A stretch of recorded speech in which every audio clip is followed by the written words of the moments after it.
Enjoy کے ساتھ. اللہ تیری مہربانی، تو نے پھر موقع دیا، تیری راہ میں خرچ کرنے کا پھر موقع دیا. برڈن فیل نہ کیا کرو. کچھ لوگوں کی بڑی عجیب عادت ہوتی ہے، عبادت بھی کرتے ہیں اور بوجھ کے ساتھ کرتے ہیں. کیا کریں یار، اب رمضان آ گئی، تراویح پڑھنی پڑے گی. ارے اس کو تم بوجھ سمجھ رہے ہو یار، سال گزر گیا، اب زکوٰۃ دینی پڑے گی. ایک جگہ میں بیٹھا تھا، تو عجیب سی بات کی، کہتے ابھی بھائی کاروباری لوگوں کا سب سے بڑا خرچہ، جن کے پاس پیسہ زیادہ ہے نا، ان کا سب سے بڑا خرچہ ہی زکوٰۃ ہے. میں نے کہا یار اللہ کے بندو، زکوٰۃ تو خوش دلی سے دو، اس کو برڈن کیوں سمجھ رہے ہیں؟ اللہ کی رحمت ہے کہ اللہ نے تمہیں دینے والا بنایا، مانگنے والا نہیں بنایا. تو کبھی بھی کسی عبادت میں بوجھ فیل نہ کریں، انجوائے کریں، خوش دلی کے ساتھ کریں. اگر اللہ نے اس قابل کیا ہے کہ آپ قربانی کر رہے ہیں تو سبحان اللہ، قربانی بھی کریں اور ساتھ سجدہ شکر بھی ادا کریں کہ اللہ تو نے مجھے اور میرے گھر والوں کو اس قابل کیا. ارے حضرت ابراہیم کو تو حضرت اسماعیل کے ذبح کرنے کا حکم ہوا تھا. اگر یہی حکم ہمیں دے دیا جاتا کہ سب اپنے بچے ذبح کرو، کیا حال ہوتا؟ ادھر قربانی دینے کی نیت نہیں ہوتی، یہ والی قربانی کون دیتا؟ ہم پر تو آسانی کر دی گئی نا کہ جانور قربان کروایا جا رہا ہے. اچھا جانور بھی قربان کرو، گوشت بھی خود ہی کھا جاؤ، یہ بھی نہیں کا سارا بانٹ دو. سوچو، رحمت دیکھو اللہ کی، آسانیاں ہیں ہمارے لیے، مگر اس کو بھی لوگ بوجھ سمجھ رہے ہوتے ہیں. ٹھیک ہے، گوشت میں تقسیم کاری ہونی چاہیے، رشتہ داروں کو بھی دیں، غریبوں کو بھی دیں، لیکن ایسا نہیں ہے کہ آپ کچھ بھی نہیں کھا سکتے اس میں سے. بہرحال میرے پیچھے اسلامی بھائیوں، یہ حدیث یاد رکھنی ہے. اور قربانی کرے گی کیا؟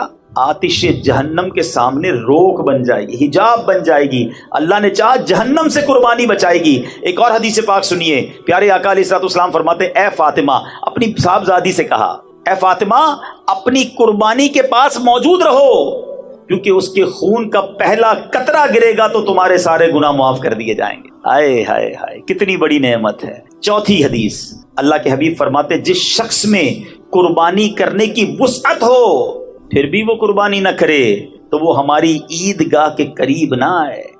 اس کو نبی پاک نے اپنے آپ سے دور فرما دیا. وہ لوگ جو قربانی اس میں سستی کرتے ہیں، اچھا پھر پورے گھر کا ایک بکرا کر لیں گے، گھر میں افراد بہت سارے، ایک جانور سب کی طرف سے، حساب نہیں کرتے کہ حصے کتنے بن رہے ہیں، حصے پورے ہو رہے ہیں کہ نہیں ہو رہے. کیونکہ بعض صورتوں میں اگر آپ کی کیلکولیشن درست نہیں ہے، یا آپ نے ایک ہی جانور، مثال کے طور پہ ایک بکرے میں سارے گھر والوں کی قربانی شامل کر دی، کسی کی بھی قربانی نہیں ہوگی.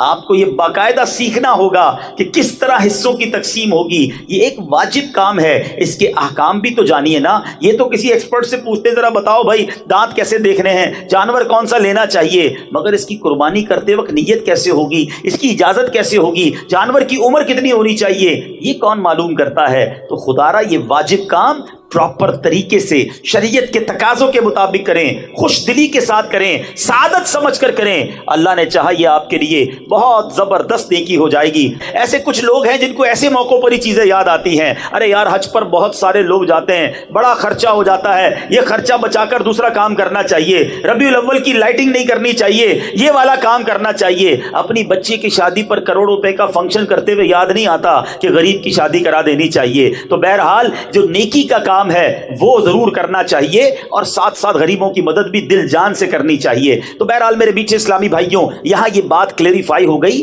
کہ یہ پل صراط کے لیے سواری بنے گی. اچھا اس میں بھی ایک بات سمجھ لو، اب جانور تگڑا ہوگا، جاندار ہوگا تو سواری بھی اچھی ملے گی نا. تو اچھا جانور خرچ کیا کرو، اللہ نے دیا ہے تو بہترین جانور لینا چاہیے. اللہ کی بارگاہ میں دل دیکھا جاتا ہے. ہاں نیت یہ ہو کہ ذرا پتہ چلے میمن سوسائٹی میں ہمارا جانور کتنا بڑا آیا ہے، صاحب جی کتنے پیسے والے ہیں. اگر یہ نیت ہے تو پھر تو ثواب بھی نہیں ملے گا. اللہ کی رضا کے لیے بہترین منڈی کا جانور لیں.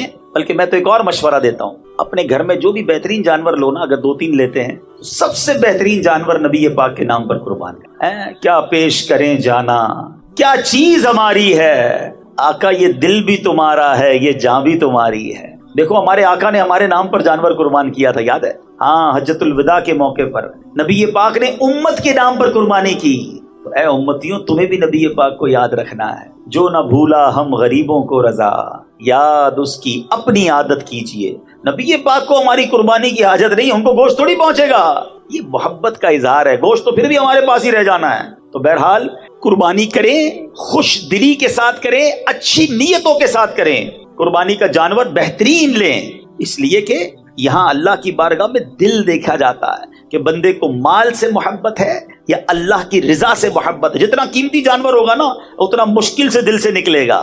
اور جب آپ کے دل سے کوئی کام مشکل ہوتا ہے اس کا اجر بھی زیادہ ہوتا ہے، اور پھر اس کو بانٹیں غریبوں میں، تقسیم کریں رشتہ داروں میں، انشاءاللہ اس کا خوب ثواب کمائیں۔ تو قربانی جس کو اللہ نے نوازا ہے بہترین جانور کریں، اور پھر سبحان اللہ نبی پاک علیہ الصلوۃ والسلام کے نام کریں تو کیا بات ہے۔ اچھا، قربانی کے دنوں میں جو قربانی کرنے کا ارادہ رکھتا ہے اس کے بارے میں یہ ہے کہ ناخن، بال اور بردال، خال وغیرہ نہ کٹوائے، کیونکہ یہ حاجیوں سے مشابہت ہو جاتی ہے۔ حاجی بھی احرام پہن کے یہ سب چیزیں نہیں کرتے، تو حجامت وغیرہ نہ کروائے تو انشاءاللہ اس کی برکتیں ملیں گی۔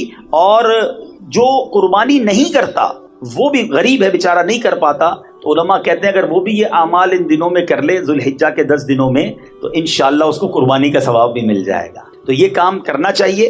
اور سبحان اللہ، بلکہ مفتی صاحب فرماتے ہیں کہ جو قربانی نہ کر سکے عشرے میں، یعنی ذوالحجہ کے ابتدائی 10 ایام میں حجامت نہ کرائے، بقرعید کے دن یا بعد نماز عید حجامت کرائے تو انشاءاللہ قربانی کا ثواب کمائے گا۔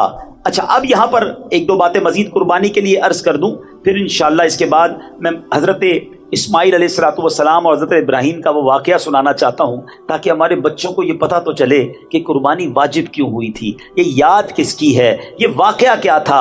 اللہ اکبر، جتنی بار اس واقعے کو پڑھیں آنکھوں میں آنسو آ جاتے ہیں، دل بے قرار ہو جاتا ہے کہ یہ کیسے لوگ تھے، اللہ کی رضا پر کیسے راضی تھے، کتنی بڑی قربانی کے لیے وہ تیار ہو گئے، اور آج ہمیں چھوٹی سی قربانی دینے میں لوگوں کے دلوں پر بوجھ آ جاتا ہے۔ تو بہرحال میرے پیچھے اسلامی بھائیوں، قربانی کی جو دعا ہے نا، یہ انشاءاللہ آپ کو دعوت اسلامی کے جو رسالے ہیں مکتبۃ المدینہ کے، اس میں مل جائے گی، مگر مجھے بہت پسند ہے۔ عربی دعائیں یاد کر لو اور اس کو ترجمے کے ساتھ یاد کرو۔ آئے ہائے، اس دعا کے ذرا معنی سنو۔ اللہ کرے کہ مجھے تو وہ بی بی فاطمہ سے جو نبی پاک نے فرمایا نا کہ اے فاطمہ قربانی کے پاس رہنا، پہلا قطرہ گرتے ہی تمہارے پچھلے گناہ معاف کر دیے جائیں گے۔ اب یہ دعا کیا ہے؟ وہ دعا یہ ہے، انی وجہت وجہی للذی فطر السماوات والارض حنیفا وما انا من المشرکین ان صلاتی ونسکی ومحیای ومماتی للہ رب العالمین لا شریک لہ وبذالک امرت وانا من المسلمین۔ کیا ترجمہ ہے اس کا؟ یہ تو ویسے بھی پڑھنے والی دعا ہے۔ ترجمہ کیا ہے کہ میں نے اپنا منہ اس کی طرف کیا جس نے آسمان و زمین بنائے، ایک اسی کا ہو کر، اور میں مشرکوں میں نہیں۔ بے شک میری نماز اور میری قربانیاں اور میرا جینا اور میرا مرنا سب اللہ کے لیے ہے، جو رب سارے جہان کا، اس کا کوئی شریک نہیں۔ مجھے یہی حکم ہے اور میں مسلمانوں میں ہوں۔ اللہ اکبر۔ جب اس کیفیت میں بندہ قربانی کرے کہ اللہ میرا جینا، میرا مرنا، میری نماز، میری قربانی سب تیرے لیے ہے، اللہ ان کیفیتوں کے ساتھ قربانی کرنا آپ نصیب فرمائے۔ تو بہرحال میرے میٹھے اسلامی بھائیوں، اب چلتے ہیں یہ قربانی شروع کہاں سے ہوئی۔ حضرت ابراہیم علیہ السلام بڑی عظیم ہستی ہیں، یاد رہے حضرت ابراہیم کو ابو الانبیاء کہا جاتا ہے۔ یہ وہ نبی ہیں کہ ان کے بعد جتنے انبیاء آئے سب کے آپ والد ہیں۔ آپ کو ابو الرحیم بھی کہا جاتا ہے، ابراہیم ابو الرحیم بھی کہا جاتا ہے۔ وہ کیوں؟